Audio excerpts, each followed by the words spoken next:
सूरज उगने से बदलते हैं ये धरा आसमान,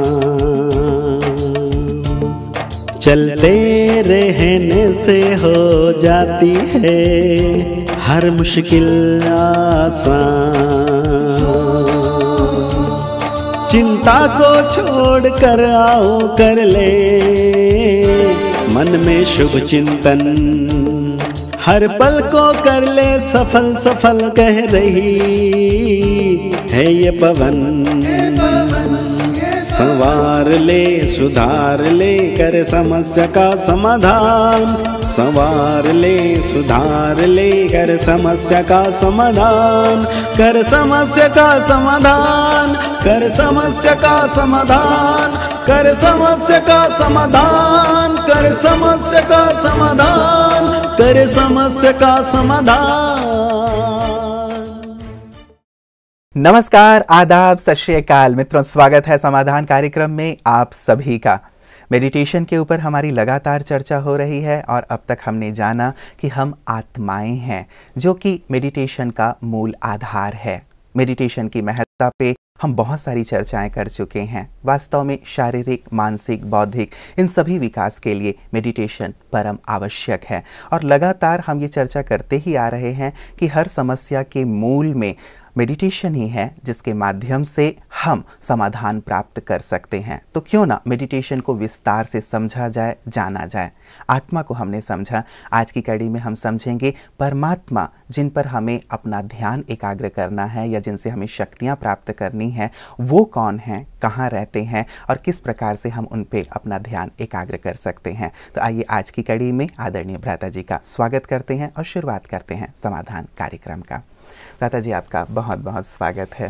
थैंक यू। भ्राता जी, अब तक आत्मा के विषय में तो बहुत सुंदर जानकारी हमने प्राप्त की। अब तक तो हम शरीर ही समझा करते थे अपने आप को, लेकिन अब जाना कि वास्तव में हम चैतन्य शक्ति आत्मा है। अब आत्मा के पश्चात जैसे आपने कहा था कि परम सत्ता, जिस पे हमें अपने आप को एकाग्र करना है राजयोग के माध्यम से, उस परम सत्ता के बारे में हम जानना चाहेंगे। देखिए, पहले तो मैं ये स्पष्ट कर दूं कि राजयोग केवल एकाग्रता का नाम नहीं है, बल्कि परमात्मा से अपने अविनाशी नाते को पुनः कायम करने का भी नाम है। वो हमारा परम पिता है। भक्ति में हम उससे परम पिता, माता पिता, बंधु सखा कहते आए, परंतु प्रैक्टिकल में नाता किसी का नहीं जुड़ा था। केवल मंदिरों में जाकर गायन किया जाता था। अब ये नाता जुड़े। परमात्मा मेरा परम पिता है, जस्ट फील करें वो मेरा है। कितनी गुड फीलिंग होगी। जिसे हम भगवान कहते हैं वो मेरा है। इस फीलिंग को बढ़ाना, भगवान से अपनेपन को बढ़ाना, ये पहला कदम है राजयोग का। अब भगवान के स्वरूप पर हमें मन बुद्धि को एकाग्र भी करना है। क्या हुआ भक्ति में? भगवान की महिमा तो बहुत की, लेकिन उसके स्वरूप का, उसके धाम का यथार्थ ज्ञान नहीं रहा। अनेक देवी देवताओं के नाम आते रहे, भगवान का स्थान देवी देवता लेते गए और परमात्मा के स्वरूप के बारे में अनभिज्ञता बढ़ती गई। तो ये परम आवश्यक है कि जो सर्वशक्तिवान है उससे हमारा बुद्धि का कनेक्शन हो, उस पर हम अपनी मन बुद्धि को एकाग्र करें ताकि उसकी शक्तियां हम में आए। देवी देवताएं no doubt they are great, उनके चेहरों पे दिव्यता है, वो सर्वगुण संपन्न हैं, लेकिन भगवान तो फिर भगवान ही है, उन सब का परम पिता। कंफ्यूजन रहा बहुत जगह। किसी ने ब्रह्मा, विष्णु, शंकर तीनों में से किसी को परमात्मा माना। देखिए, एक बहुत अच्छी बात मैं सुनता रहता हूँ, ब्रह्मा, प्रजापिता ब्रह्मा, और दूसरा ब्रह्म शब्द यूज करते हैं, ब्रह्मदेव, ब्रह्मादेव। ब्रह्मा और ब्रह्म में कोई अंतर ही नहीं कर पाए लोग, कंफ्यूजन रहा। विष्णु भगवान हैं, सबसे बड़े हैं, महादेव भगवान हैं, सबसे बड़े हैं। यहाँ तो 33 करोड़ देवी देवताओं का गायन है और सभी को भगवान मान करके हम चलते हैं, तो कंफ्यूजन क्रिएट होता है। लेकिन कहीं कहीं लोगों ने ये भी दिखा दिया एक बहुत अच्छे कथावाचक हमारे किसी प्रोग्राम में आए तो कहा ब्रह्मा विष्णु शंकर बहुत लड़ने लगे, मैं बड़ा मैं बड़ा मैं बड़ा। मैंने कहा अरे भाई भला ब्रह्मा विष्णु शंकर अगर लड़ेंगे तो वो देवता और भगवान की प्रथम रचना कैसे कहलाएंगे? तो ये गलत धारणाएं संसार में फैल गई। फिर दिखाया है कि जब तीनों में विवाद हो गया तो तीनों के बीच से एक महाज्योति प्रकट हुई और जो इतनी ऊंची उठ गई कि उसका अंत उन तीनों को समझ में नहीं आया। फिर उससे आवाज आ गई, मैं हूं तुम तीनों का रचयिता। तो वास्तव में जो परमात्मा है, जिसको हम निराकार कहते हैं, वो ज्योति स्वरूप है और उसका स्वरूप अति सूक्ष्म है, वो पॉइंट ऑफ एनर्जी है। वैसे भी हम एक चीज पे गौर करें, जब हमें एकाग्र करना है, यही देख लीजिए, हमें आंखों को ये एकाग्र करना हो तो एकाग्रता एक पॉइंट पर ही होती है। मान लो कोई भक्त ये सोचता हो मैं हनुमान पर एकाग्रता करता हूँ, पर वो हनुमान के पूरे देह पर एकाग्र नहीं हो सकता, किसी एक हिस्से पर ही एक टाइम वो एकाग्र होगा। एक दृष्टि में उसे हनुमान दिखेगा, लेकिन अगर वो एकाग्रता करना चाहता है तो एक पॉइंट पर ही एकाग्रता शब्द का निर्माण ही इस चीज से हुआ है, बिल्कुल पॉइंट, एक ही एक।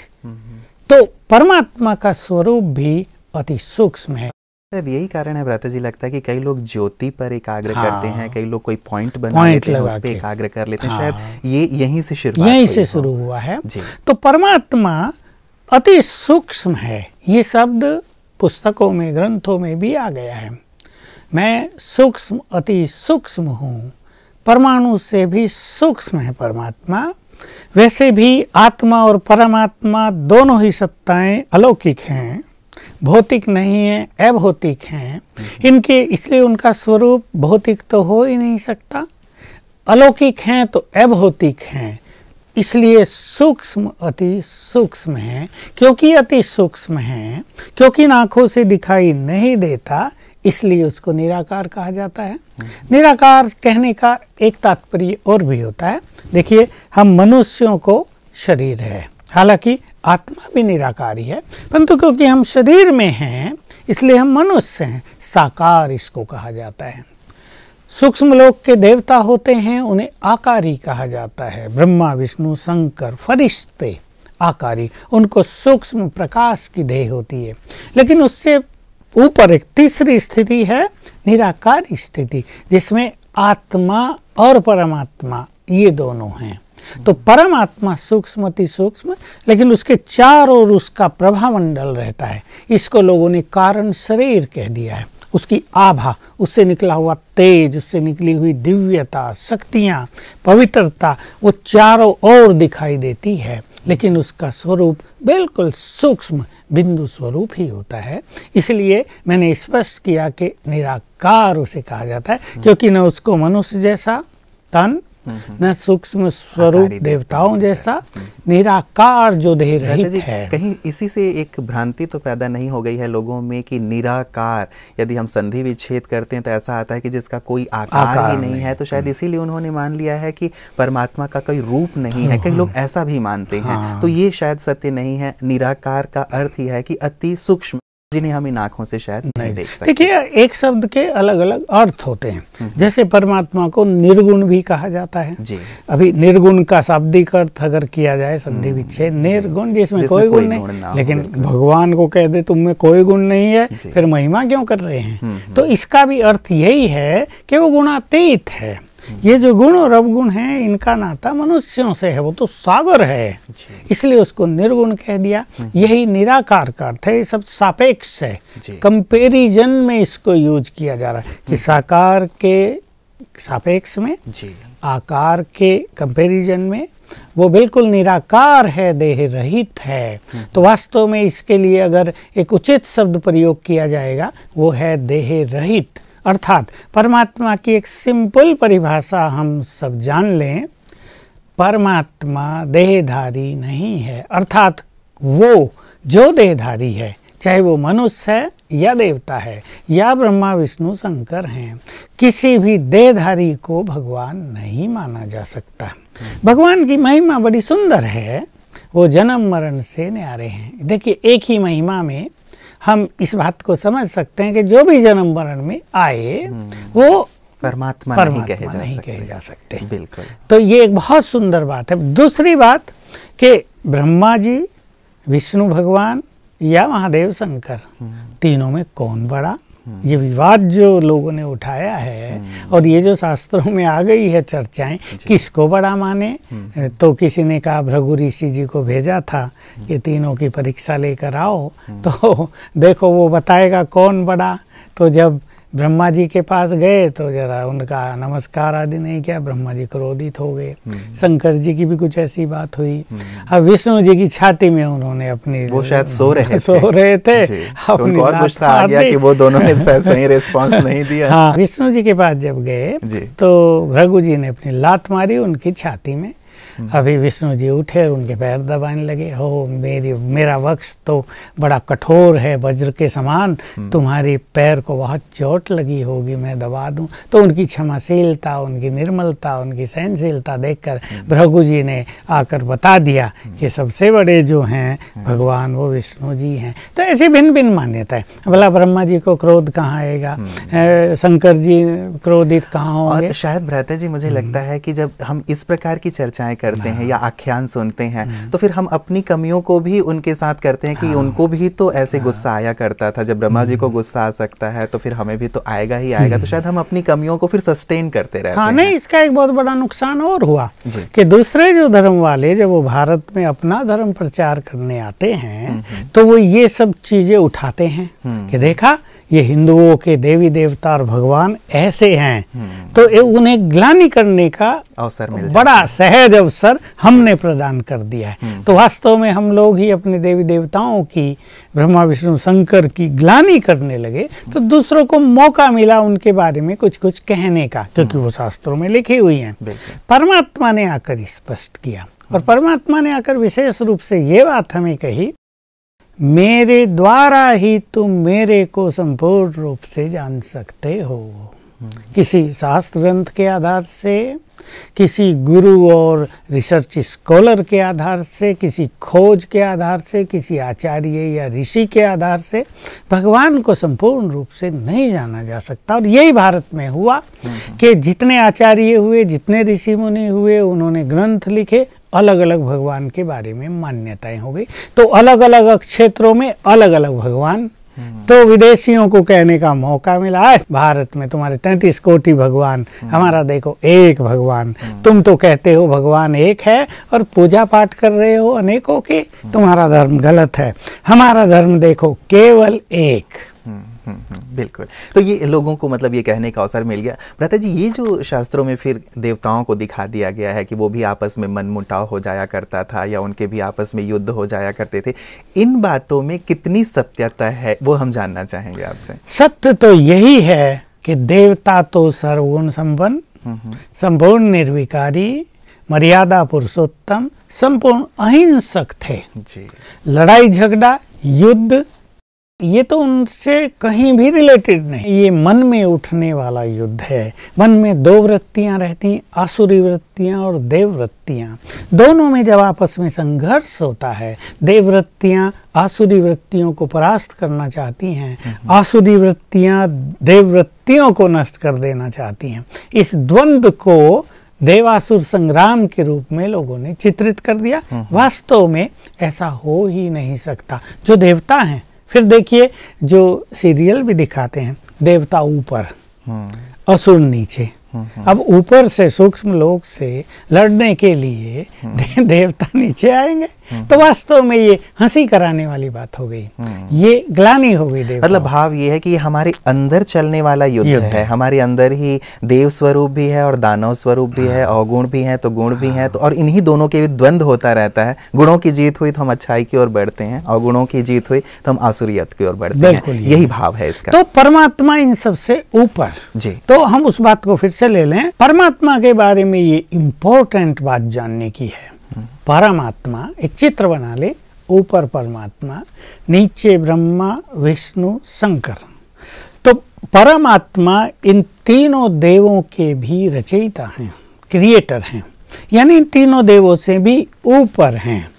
वही प्रजापिता ब्रह्मा के द्वारा नई सृष्टि की स्थापना का कार्य कराते हैं, वही महादेव शंकर के द्वारा महाविनाश का कार्य कराते हैं, वही विष्णु के द्वारा सृष्टि की पालना का कार्य कराते हैं। ये तीनों निमित्त हैं। ओम का चित्र हम बनाते हैं। मेरे से भी किसी ने पूछा, एक बहुत बुजुर्ग व्यक्ति, बड़ा अच्छा पढ़ा लिखा, बचपन से शास्त्रों का अध्ययन करता, मैं गया तो मेरे पास आया, कहा ब्रह्मा विष्णु शंकर में तीन को तो दिखाते हैं ब्रह्मा विष्णु शंकर के प्रतीक, लेकिन ऊपर जो ये बिंदी दिखाई है इसका आखिर मतलब क्या है? तो हमारे लिए ये सिंपल प्रश्न था। मैंने कहा ये बिंदी उस निराकार परमात्मा का ही प्रतीक है, क्योंकि वो सूक्ष्म है तो बिंदु की परिभाषा ये होती है जिसकी लंबाई चौड़ाई ऊंचाई मोटाई गहराई ना हो। तो बड़ा खुश हुआ और सारे गांव में प्रचार कर दिया उसने कि देखो छोटा सा लड़का, मेरे प्रश्नों का उत्तर बड़े बड़े गुरु नहीं दे पाए, इसने 1 सेकंड में दे दिया। तो वास्तव में बात यह है कि परमात्मा निराकार ब्रह्मा विष्णु शंकर के भी रचयिता हैं। तो इन तीनों में न झगड़े की बात, न ये बात कि कौन बड़ा है और कौन छोटा है। तीनों का कार्य अलग अलग है, तीनों का स्थान अलग अलग है, तीनों का समय अलग अलग है। तो परमात्मा के बारे में ये एक इम्पोर्टेंट बात जाननी परम आवश्यक है। रही बात परमात्मा के धाम की, देखिए हम भी परमात्मा की बात कर रहे तो उंगली ऊपर को जा रही है, बिल्कुल वो नेचुरल रूप से ऊपर की ओर। एक बहुत अच्छा व्यक्ति अभी परसों मेरे से बात कर रहा, कहा भगवान के बारे में ये वो तुम लोग कहते हो वो सर्वव्यापी नहीं है, ये है वो है। फिर हम बात कर रहे थे, करते करते उसने मैंने कुछ बात पूछी, कहा भाई ये तो ऊपर वाला जाने, ये तो ऊपर वाले के हाथ में है। मैंने उसे कहा ये ऊपर वाला कौन है? तो वो सोचने लगा कि कुछ गलती हो गई मेरे से, पर सभी ऊपर वाला कहते हैं, सभी ऊपर को निगाहें भी करते हैं, उंगली भी करते हैं। मैंने कहा जब भगवान सभी जगह है तो नीचे वाला कहो ना, हमारे अंदर वाला कहो ना, कि भाई जब भगवान हमारे अंदर बैठा है, दिल में बैठा है, रोम रोम में समाया हुआ है, तो अंदर वाला भगवान कहो, ये ऊपर वाला कहाँ से आ गया? वास्तव में सत्य यही है। भगवान ने आकर अपने धाम का सत्य ज्ञान दिया। मेरा धाम सूर्य चांद तारों के भी परे, जहाँ सूरज चांद तारों की रोशनी नहीं पहुँचती, जिसे ब्रह्मलोक कहते हैं, जिसे परम धाम कहते हैं, जो वास्तव में मुक्ति धाम है, वही मेरा धाम है। और जहाँ लौटने के बाद, जहाँ मुक्त होने के बाद आत्मा लंबा काल तक पुनः कलयुग में नहीं आती, पुनर्जन्म उसका यहाँ वापिस नहीं होता, ऐसा मेरा धाम है। तो वास्तव में परमात्मा का निवास स्थान सर्वोपरि, बिल्कुल सबसे ऊपर, जिसे ब्रह्मलोक कहा गया, शांति धाम कहा गया, वहाँ पर है। तो वहीं पर उससे योग लगाना है। ये बात बहुत इम्पोर्टेंट है, मैं इसको हाईलाइट करूंगा कि यही बात आज तक सभी से मिस हो गई।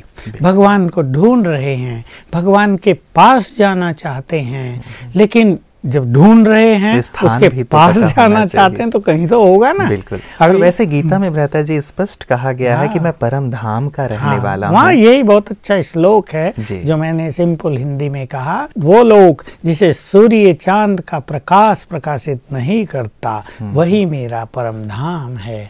यही बहुत अच्छी बात है। लेकिन बात यह है, कोई गीता को मानता है, कोई नहीं मानता, कोई मानता है ये बाद में जोड़ी हुई बातें हैं, लेकिन भगवान ने स्वयं आकर अब ज्ञान दिया, मैं परम धाम का वासी हूँ, तुम मुझे वहीं योग लगाओ। अब इसमें कई चीजें मुझे अब ख्याल में आ रही हैं। मुक्ति की चर्चा लोग करते हैं और संसार में सारे में ही, विशेषकर भारत में भिन्न भिन्न संप्रदायों में, भिन्न भिन्न धर्मों में मुक्ति को ही जीवन का अंतिम लक्ष्य माना गया है। तो दो मान्यताएं हैं, मुक्ति में जाकर आत्मा वापस नहीं आती, कुछ लोग कहते हैं वापस आ जाती है कुछ काल के। मुक्ति का एक काल होता है, उसको पूर्ण करके प्रारब्ध है, उस प्रारब्ध को भोग कर आत्मा वापस आ जाती है। एक दूसरी मान्यता दो रूप में कि मुक्ति में आत्मा को परम आनंद की प्राप्ति होती है, वो परमात्मा के सानिध्य में रहती है, उसके समीप रहती है। और दूसरी मान्यता ये है कि वहाँ पर उसको कोई अनुभूति नहीं रहती, वो आत्मा परमात्मा में लीन हो जाती है, दोनों एक हो जाते हैं। ये मान्यताएं हैं। तो इन पर भी मैं अपने दर्शकों को कुछ कहना चाहूँगा। हालांकि ये कॉमन व्यक्तियों का सब्जेक्ट नहीं है, ये उन लोगों का सब्जेक्ट है जो दार्शनिक हैं, जो विद्वान हैं, या जो इस फील्ड में कार्यरत हैं। आजकल नॉर्मल रूप से भी सन्यासी उदासी इनकी चर्चा वैसे ही सामान्यतः नहीं होती, उनके बीच में भी नहीं होती। मुक्ति का लक्ष्य किसी के पास रहा नहीं। अब तो लक्ष्य हो गया एक ही, शिष्य बढ़ाओ धन कमाओ। मेरी बात शायद किसी को बुरी लग जाए, पर जो असली ज्ञान था, जो असली स्थिति थी, उसको सभी ने छोड़ दिया है। तो देखिए, मुक्ति ये केवल एक ही बार सबको प्राप्त होती है, और वो है कलयुग का अंत, जब महाविनाश हो जाता है। सभी आत्माएं मुक्ति धाम को चली जाती हैं। कोई आत्मा वहाँ से सतयुग के प्रारंभ में आ जाती है, कोई थोड़ा बाद में, कोई सतयुग के एंड में, कोई त्रेता के शुरू में, कोई एंड में, कोई द्वापर में, कोई कलयुग में, तब तक वो मुक्ति में है। ये एक इम्पोर्टेंट बात जानने योग्य मतलब है। मुक्ति प्राप्त होती है, लेकिन हमेशा के लिए हमेशा नहीं, उन्हें आना होता उन्हें ही है। आना पड़ता ही है। अगर मुक्ति के बाद कोई आया ही नहीं तो किसने बताया कि मुक्ति बहुत अच्छी है? मुक्त होना चाहिए, मुक्ति में बड़ा आनंद है, ये है वो है। देखिए, इच्छा किसी चीज की तभी हुई ना, यहाँ दुख है तो उन्हें परम सुख चाहिए, यहाँ बहुत कष्ट हैं, उन्हें परम आनंद की स्थिति चाहिए। मनुष्य सोचता है इस दुख से मैं छूट जाऊं और सदा ऊपर ही ऊपर रहूं, मुक्त हो जाऊं। तो आई है आत्मा, तब उसको मुक्ति की इच्छा हो रही है। मुक्त हुई आत्मा वापिस आई है, उसने आकर बताया, और मुक्ति के अनुभव उसको स्मृति में है, इसलिए पुनः पुनः उसको मुक्ति की इच्छा होती है। रही बात आत्मा की परमात्मा में लीन होने की, विचार करने की बात है। आत्मा भी अविनाशी, परमात्मा भी अविनाशी। जो आत्मा अविनाशी है, अगर वो परमात्मा में लीन हो जाए तो वो तो नष्ट हो गई, उसका अपना अस्तित्व समाप्त हो गया। पर आत्मा का अस्तित्व कभी समाप्त होता ही नहीं। ऐसा है ही नहीं कभी आत्माएं नहीं थी और कभी नहीं रहेंगी, वो तो फॉरएवर है, अनादि अविनाशी है। इसलिए लीन होने की बात भी यथार्थ नहीं। भगवान ने आकर बता दिया, अगर सभी आत्माएं मुझ में लीन होती जाती तो ये संसार का जो ड्रामा है ये एक दिन समाप्त हो गया होता। यहाँ तो जनसंख्या बढ़ती चली जा रही है, ये चलता ही जा रहा है। तीसरी बात कि परमात्मा कोई स्थूल चीज थोड़ा ही है। पानी में हम चीनी को मिला सकते हैं, हम उसको नींबू को उसमें मिला सकते हैं, दो एलिमेंट्स आपस में मिलकर एक यौगिक बना ले, तो वो भौतिक चीजें हैं।